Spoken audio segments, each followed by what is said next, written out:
Merci à tous de nous rejoindre encore une fois dans votre émission Les Splendeurs d'Afrique sur la chaîne panafricaine Amani TV. C'est pour nous un réel plaisir de vous retrouver. Alors, dans ce numéro, nous allons parler cinéma, le cinéma africain, quel avenir? C'est une question qui s'impose. On dira même que ça fait longtemps que ça se pose. Nous aussi, on va essayer de trouver des réponses avec nos deux invités qui sont des étoiles dans le domaine. Je veux parler ici de Lamine Ndiaye. Lamine Ndiaye, bonjour. Et nous sommes également avec Pape Badara Seck. Pape Badara, bonjour. Bonjour. Alors, je disais des étoiles, c'est avec raison, parce que Lamine Ndiaye est artiste, comédien et acteur chevalier dans l'ordre national du Lion. Et Pape Badara Seck est cinéaste, réalisateur, scénariste et formateur. Voilà donc le profil de nos deux invités pour parler de l'avenir du cinéma africain. Alors, Monsieur Lamine Ndiaye, je vais commencer par vous. Quand on dit avenir du cinéma africain, qu'est-ce que cela vous inspire? Est-ce que vous y croyez? Oui, j'y crois. Je ne peux pas être dans le métier depuis fort bien longtemps et ne pas y croire. C'est cette croyance d'ailleurs qui m'a toujours laissé dans ce métier-là. C'est un métier que je respire à fond. Et non seulement je le suis parce que je l'incarne, et aussi je prie toujours Dieu pour que ça aille de l'avant.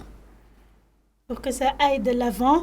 Alors, Pape Badara Seck, qui est cinéaste, scénariste, réalisateur, etc., hein, parce que les casquettes sont nombreuses. Alors, nous parlons de l'avenir du cinéma africain. Aujourd'hui, nous posons cette problématique parce qu'il y a des choses. Est-ce qu'on peut revenir, entre autres, sur aujourd'hui les freins un peu, les freins, je vais dire, à ce développement du cinéma africain? Vous avez parlé de Vous avez parlé de freins. Effectivement, il y a beaucoup de freins.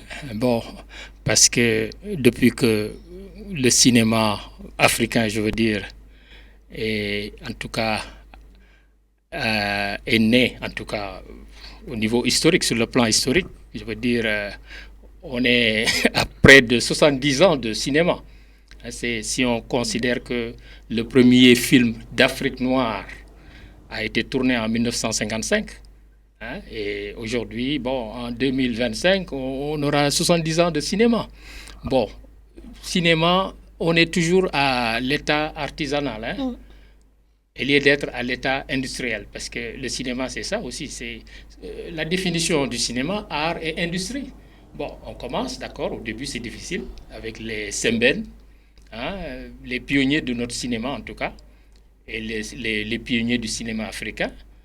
D'accord, c'est l'État, pendant des années, c'était très difficile. C'est même une formule en disant, pour faire des films, c'est le mégotage, quoi. C'est-à-dire, il faut tirer des bouts de ficelle et puis pour faire nos films. Mais maintenant, près de 70 ans, on devait quand même être vraiment en état beaucoup plus développé. Mais effectivement, il y a beaucoup de freins. Alors, merci Pape Badara Seck déjà pour l'explication concernant les difficultés aujourd'hui qu'a le cinéma africain de manière générale. Alors, pour rester au Sénégal, dans un premier temps, Lamine Ndiaye, je disais tout à l'heure que vous êtes artiste, comédien et acteur. Voilà, aujourd'hui nous voyons beaucoup de séries quand même au Sénégal. Les séries se développent. Est-ce que on peut se baser sur ce phénomène pour dire c'est quand même un premier pas vers un développement réel du cinéma sénégalais? Non, non, non. À mon avis, les séries sénégalaises ne font pas d'abord l'unanimité. Et ensuite, il y a des problèmes tout le temps. Ces problèmes-là, je pense que Pape Seck a semblé le déchiffrer tout à fait au début de ses propos.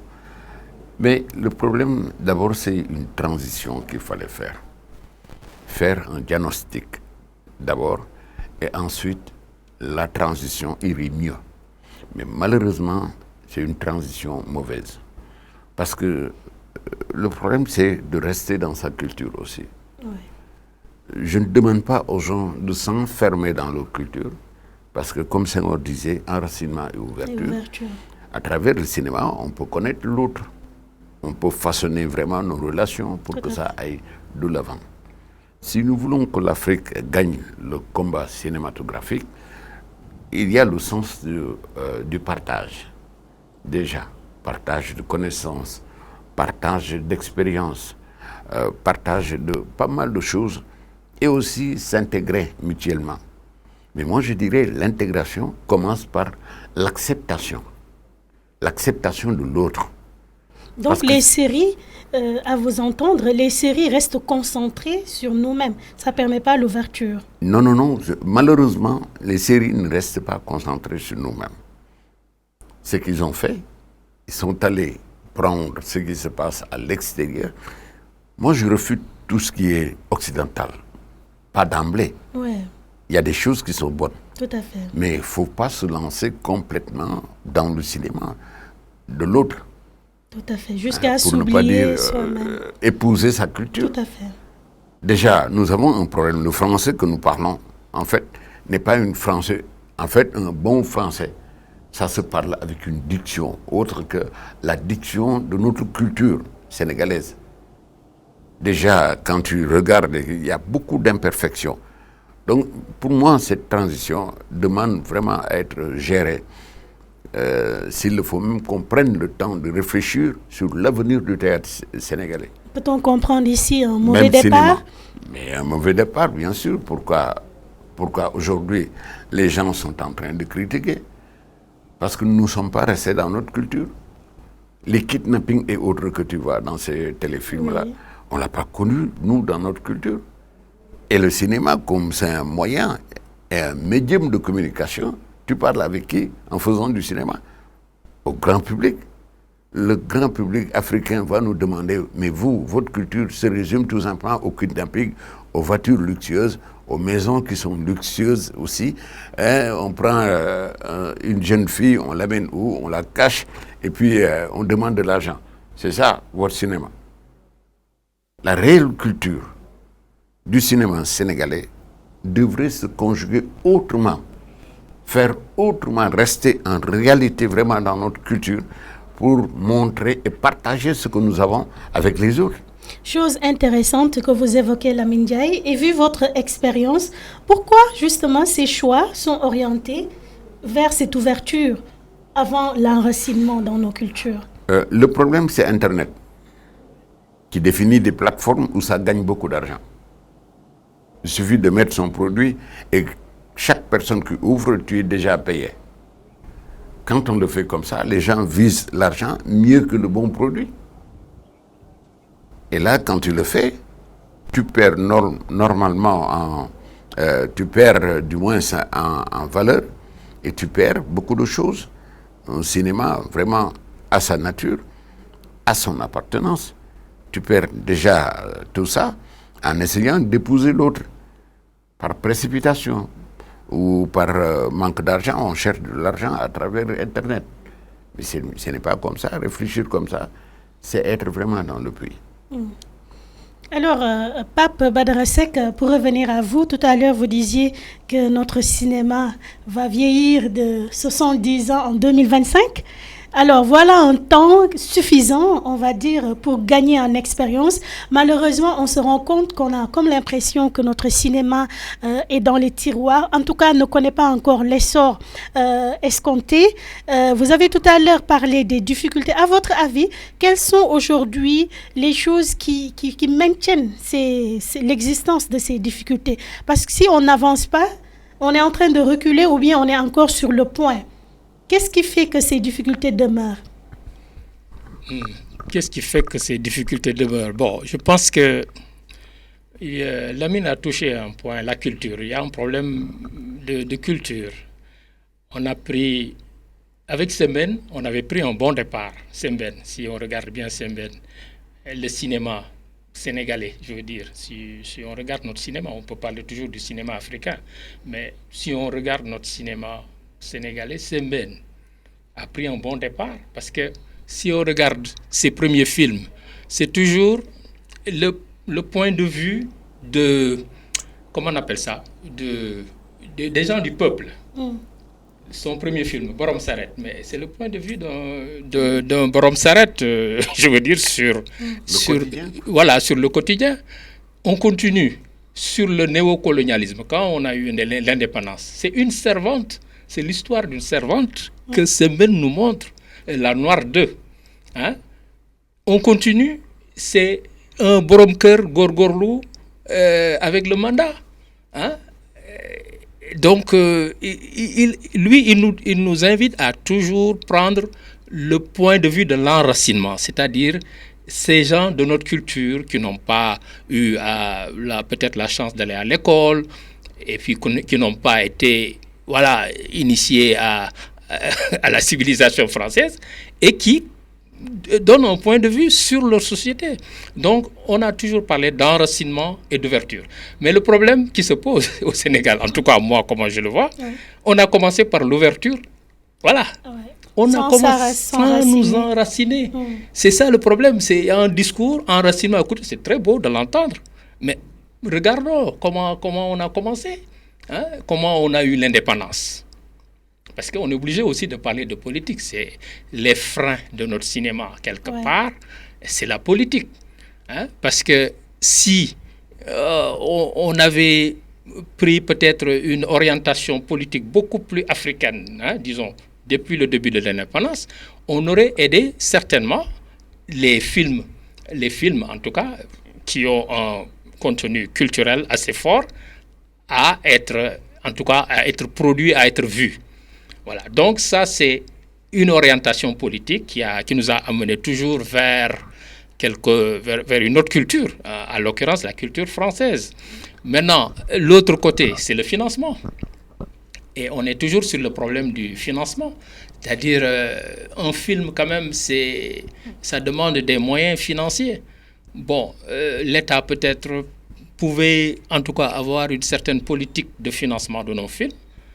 Mais il y a eu des tentatives, mais ça n'a jamais abouti. Parce que vous voyez ce qui se pose, comment les problèmes se posent. C'est-à-dire, on veut développer des choses, on laisse les professionnels de côté, on prend des politiques, on les met à la place des professionnels, on leur dit développer, le cinéma. Ces gens, ils ne connaissent pas le cinéma. Ils ne connaissent pas. Regardons, ce qui s'est passé avec peut-être les tentatives de l'État. Sous Senghor, il y a eu une tentative de créer une société de cinéma pour financer les films. Mais à qui on a confié la gestion? Ce n'est pas à un cinéaste qu'on l'a confié. On a avancé sous Abdou Diouf, la SNPC. Abdou Diouf avait mis 1,250 milliard pour produire des films. C'était une bonne initiative. Au final, à qui on a confié cette société, le final de cette société, c'est un administrateur qui ne connaissait rien du cinéma. Mais est-ce que le cinéma, vous les acteurs, vous êtes suffisamment organisés? Parce que si nous prenons l'exemple des réussites individuelles, parce que même si on dit que le cinéma n'évolue pas trop, le cinéma africain précisément, mais il y a quand même des réussites individuelles. Il y a eu des Africains qui se sont vraiment fait remarquer dans le domaine, qui ont participé à des Oscars, à des festivals qui sont connus mondialement. Alors, mais à titre individuel, j'insiste sur le fait que ça soit individuel parce que vous nous direz, est-ce que c'est pas ça qui fait que c'est difficile d'aider le milieu parce que vous n'êtes pas constitué? Oui, question d'organisation. Actuellement, c'est vrai qu'on n'est pas vraiment organisé. Et ça, c'est aussi un frein. Hein. Je voulais en venir aussi. C'est un frein. On n'est pas du tout organisé. Mais revenons toujours à l'époque de Sembène, des pionniers du cinéma. Sembène Ousmane, Djibril Diop, Ababakar Sam Mahram, Johnson Traoré. Ils ont organisé le cinéma. Ils ont créé une association qu'on appelle Association des cinéastes sénégalais associés, Cinécias, qui existe jusqu'à aujourd'hui. Et cette association permettait aux cinéastes de parler d'une seule voix au niveau de l'État. Bon, ça a existé, une organisation, et ça a fait qu'au niveau des pionniers, ça a avancé. C'est maintenant fait des films. Je ne te coupe pas la parole, oui. Mais te souviens-tu des Récidac, par exemple, oui, qui montraient un tout petit peu les capacités vraiment sénégalaises? Oui. Et là, franchement, on peut dire qu'on a marqué un pas. Voilà. Mais dommage que la gestion de ça, Ouais. ça a manqué. Exact. Et le Des gens- déclic est né d'où? Nous avons traversé 2 hypothèses, et 3 même, je dirais. Les 3 présidents qui sont passés, Oui. le premier disait que la culture est au début et à la fin de tout développement. Mais jamais, plus rien, jamais, on a su développer cette philosophie. Et pourtant, Dieu sait que ça disait beaucoup de choses. Oui, parce que pour avoir Parce connu que la un culture, président quand même- poète, quand même, le Sénégal Mais devait oui, mais dépasser ce il n'y a niveau. pas que la poésie. Lui, il parlait, en fait, dans le socio-économique. La gestion d'un pays, les connaissances qu'il fallait valoriser dans tous les domaines. Il faut avoir la culture de ça pour pouvoir avancer. Oui. Je vous ai parlé tantôt de la culture. Voilà l'importance. Mais quand Abdou Diouf est venu, lui, il disait que la culture est le moteur du développement. Mais dommage que dans son gouvernement, il n'y avait que des technocrates. Mais est-ce que Et alors, finalement, moi- ce n'était que des théories alors? Mais justement, moi j'ai du mal avec cette théorie-là. Il dit que la culture c'est le moteur du développement. Dans son gouvernement, il n'y avait que des technocrates. La technocratie, moi j'ai du mal. Vous savez pourquoi? Parce que tout simplement, l'idée d'individualisme vient se poser déjà. Quand tu es technocrate, c'est ton savoir-faire, ça t'appartient. Mais il n'y a pas une idée généraliste là-dedans.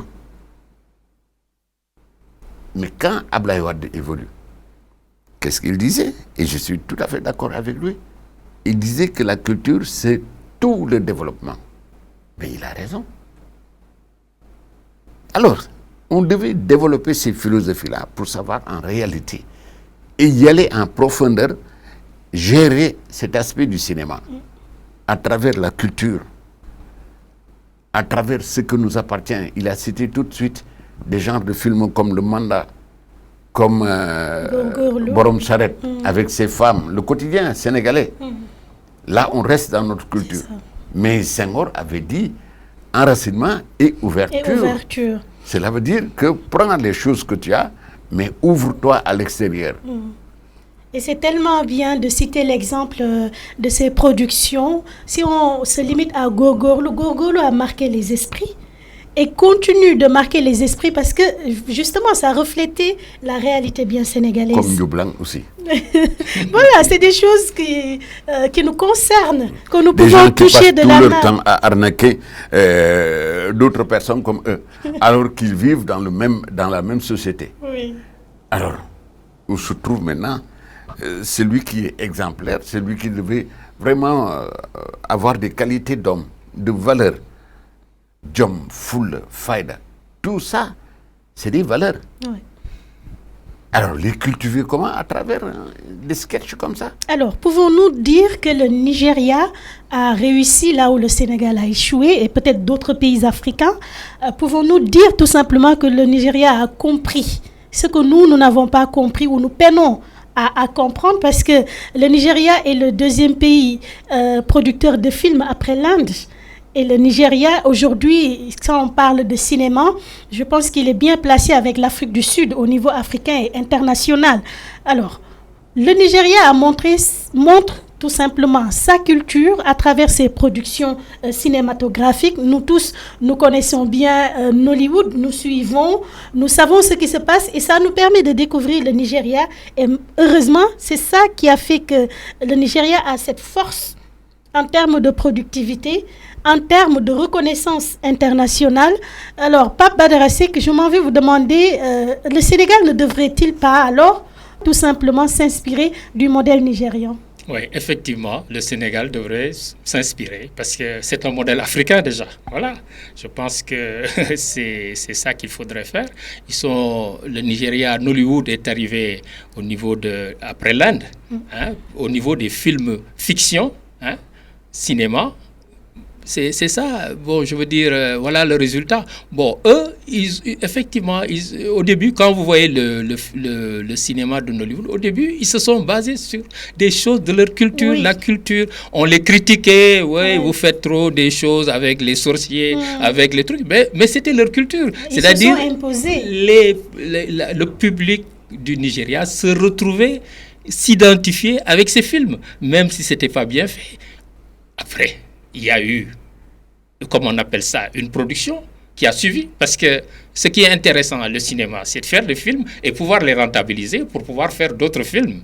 Donc, ils se sont adressés à leur public, il y a eu un engouement, ils ont pu rentabiliser leurs films. Et puis, aujourd'hui, quand même, ils sont arrivés à des niveaux au niveau de la qualité des films du Nigeria, quand même. Quand vous voyez les films, c'est des films maintenant compétitifs sur le plan international. Voilà, donc, je pense qu'on devrait s'inspirer. Moi, par exemple, j'ai eu à inviter le producteur. Le Sénégal a organisé des récidics en 2019. Voilà, j'arrive, je devais... Bon, j'étais un peu sur les histoires de colloques. Et puis, je remarque une chose, les gens de Nollywood ne sont pas invités. Voilà, vous voyez déjà, Nollywood est à côté.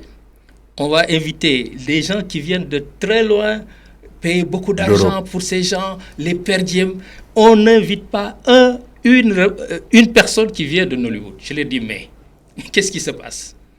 Il y a un cinéma qui est en train de se développer, on devrait s'inspirer de ce cinéma. Vous faites des récits là, vous ne les invitez pas, ne serait-ce que pour venir nous parler comment ils ont fait pour vraiment mettre en place ce cinéma. Ah oui, d'accord, c'est vrai. Voilà. On me dit, voilà, maintenant, est-ce que vous pouvez vous charger? Parce qu'on était à 2 jours du festival. Est-ce que vous pouvez nous trouver quelqu'un qu'on va inviter? Alors, j'ai cherché.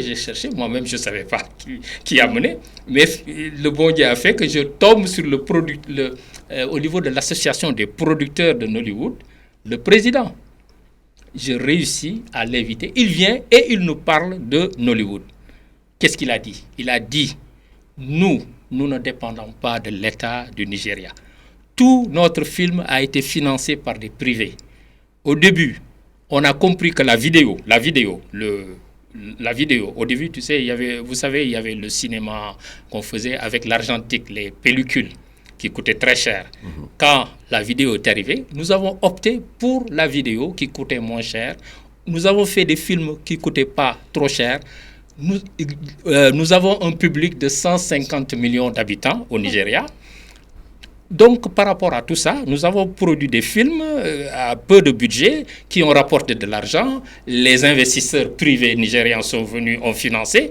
Aujourd'hui, l'État n'a jamais mis de l'argent dans le cinéma de Nollywood. C'est nous qui l'avons fait. Voilà. Donc, un exemple à suivre. Pour en revenir, je dis pourquoi confier le cinéma à des fonctionnaires et pourquoi ne pas aider les entreprises sénégalaises qui font du cinéma à vraiment avancer, à se développer. Oui, et que dire là, j'en profite et je vais vous surprendre. Oui. Par contre, j'ai été invité par l'ambassadeur du Nigeria, à l'ambassade même. On a rencontré ceux qui ont eu à former, en fait, à créer du moins Nollywood. Ok, très bien.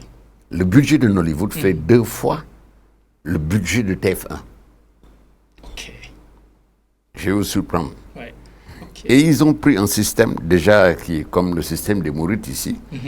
Quand ils veulent faire quelque chose, c'est les talibés qui se regroupent et qui financent. Que ça soit symbolique ou pas. Mais toujours, l'objectif c'est de réaliser quelque chose. Exactement. Quand ils produisent, où est-ce qu'ils vont vendre les cassettes? Ils prennent chaque fonctionnaire. Les fonctionnaires, ils sont nombreux. Donc dans leur pays, chacun doit, je pèse bien mes mots, doit acheter normalement une cassette. Ça, c'est très bien. Et qui a été retirée à la source. Oui. Ça se retire carrément, on te donne ta cassette, que tu le veuilles ou pas. Mais c'est pour aider les gens. Parce que économiquement parlant, il fallait créer un système qui puisse vraiment financer leurs produits. Exact. Et ils sont passés par là et ils ont eu beaucoup d'argent jusqu'à avoir 2 fois le budget, plus le budget même de TF1 à l'époque. Très bien. Donc, jusqu'à présent, ils vivent de ça. Ouais. Mais nous, les Sénégalais, quand tu amènes la cassette même chez un ami, tu te dis, mais boy, tu vois, la cassette, bon, 5 000 francs. Non, je n'ai pas encore acheté, c'est trop cher. Voilà. 2 000 francs, tu veux? Exactement. On marchande jusqu'à trouver un terrain d'entente. Parfaitement. Par les cassettes, je veux dire, je rejoins Lamine, par les cassettes, ils ont réussi à faire du cinéma, un budget de Nollywood, une industrie. Maintenant, il y a les salles de cinéma. Ils sont en train de construire des salles de cinéma. C'est-à-dire, il y a une chose qu'il faudrait peut-être savoir. C'est-à-dire, le cinéma ne peut fonctionner qu'avec les salles de cinéma. C'est-à-dire, si on parle de cinéma, c'est quoi cinéma? C'est aller dans une salle de cinéma, voir un film dans une salle obscure, sur un écran. Un écran géant. Wow. Les salles de cinéma ici ont été transformées en centres commerciaux. Voilà. N'est-ce pas? Oui. Bon, où est-ce qu'on va voir les films maintenant? Oui. Il faut aller dans les commerces voir des films. Voilà. On pouvait même créer une petite salle dans ces centres-là pour garder vraiment symboliquement l'objet du cinéma. Exactement. Voilà.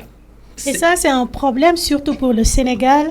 Les infrastructures, ça pose problème. On n'a pas de salle de cinéma. En fait, il y en a, mais une salle digne de ce nom. Et puis, va voir le nombre également. Ça manque. Ça nous arrive d'avoir des envies, justement, de sortir un soir pour aller suivre un bon film relaxant. Mais... Pourquoi ne pas créer des salles de cinéma de proximité? C'est pas facile d'en des salles de cinéma de proximité où vraiment, il faut laisser la télévision. La télévision, normalement, ne fait que diffuser. Alors, les produits sont confectionnés par des agences. C'est ça le système. Si on ne le fait pas, le cinéma va mourir. Oui. Alors, l'espoir est permis malgré toutes ces difficultés que rencontre le cinéma africain. L'ONU indique que l'Afrique compte 1,3 milliard d'habitants avec une moyenne d'âge de 19 ans, ce qui en fait le continent le plus jeune du monde. Et d'ici 2050, cette population devrait passer à 2,4 milliards d'habitants, dont plus de la moitié aura moins de 25 ans. Et comme les principaux consommateurs des films produits à travers le monde. Cette jeunesse de la population africaine, Lamine Ndiaye, l'ONU la prend comme un atout favorable justement au continent africain. Pour vous, est-ce que réellement on peut s'attendre à d'ici 2050, comme indiqué, à vraiment un essor net, tout simplement, du cinéma africain? Non, c'est un pourcentage de jeunes. On ne peut pas tout de suite l'affecter au cinéma.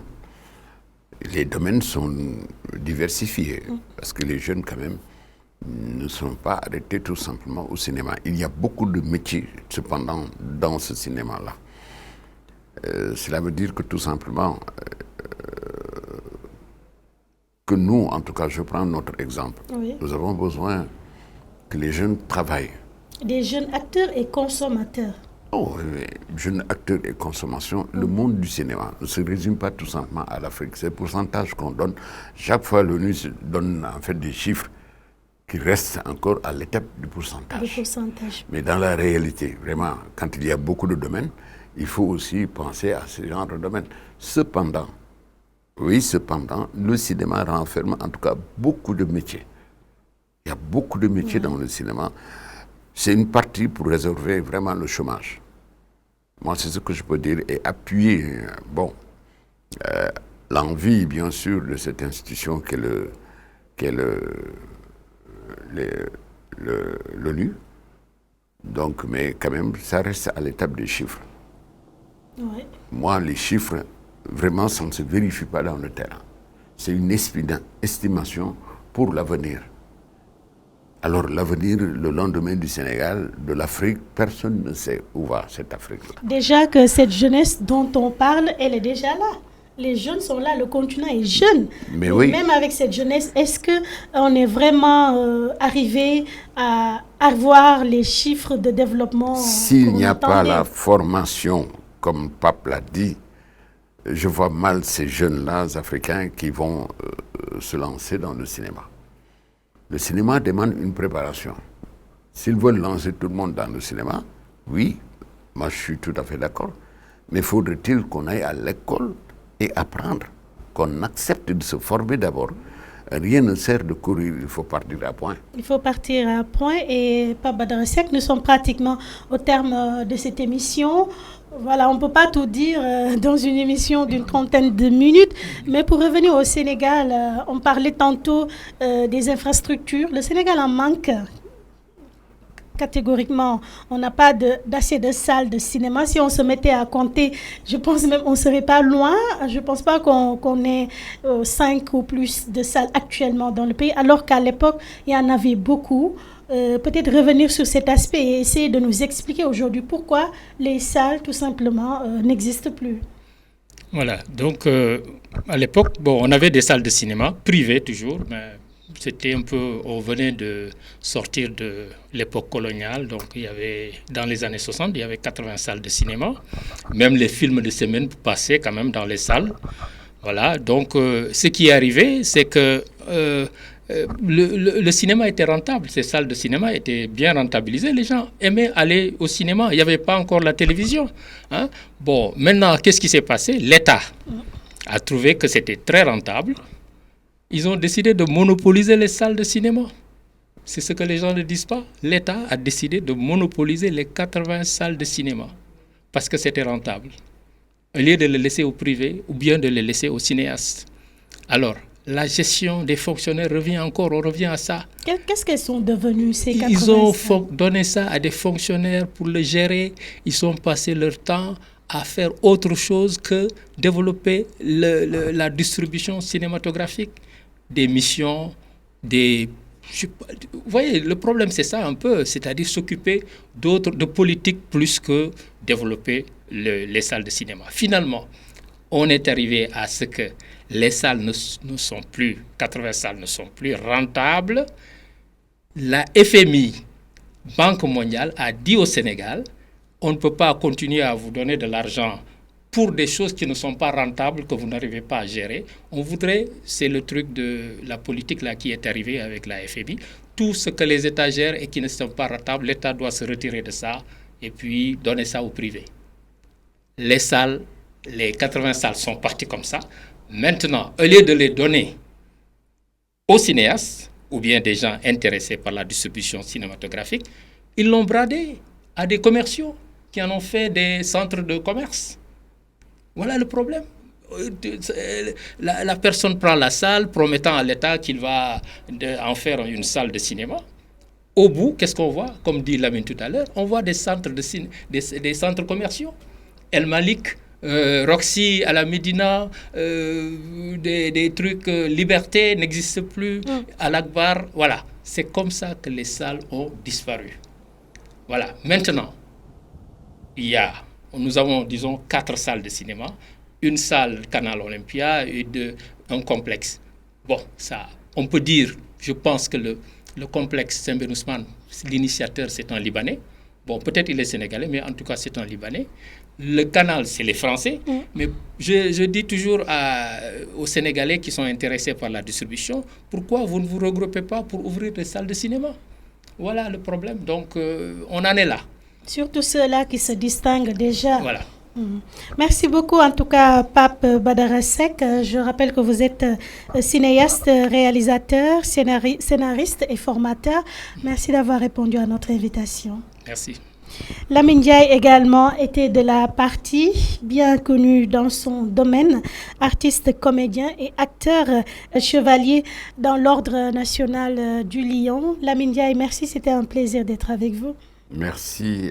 Je ne voudrais pas que tu me transformes en lion déjà parce que chevalier dans l'Ordre national du Lion, je crois que c'est une consacration du Sénégal, en fait. C'est l'État qui m'a donné ça, mais merci en tout cas aux dirigeants de l'État en guise de reconnaissance. Vraiment, doublement merci.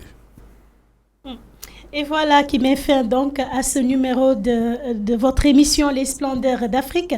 On se retrouve vendredi prochain dans un nouveau numéro avec d'autres invités et je serai ravie d'être encore avec vous. Merci et bye bye.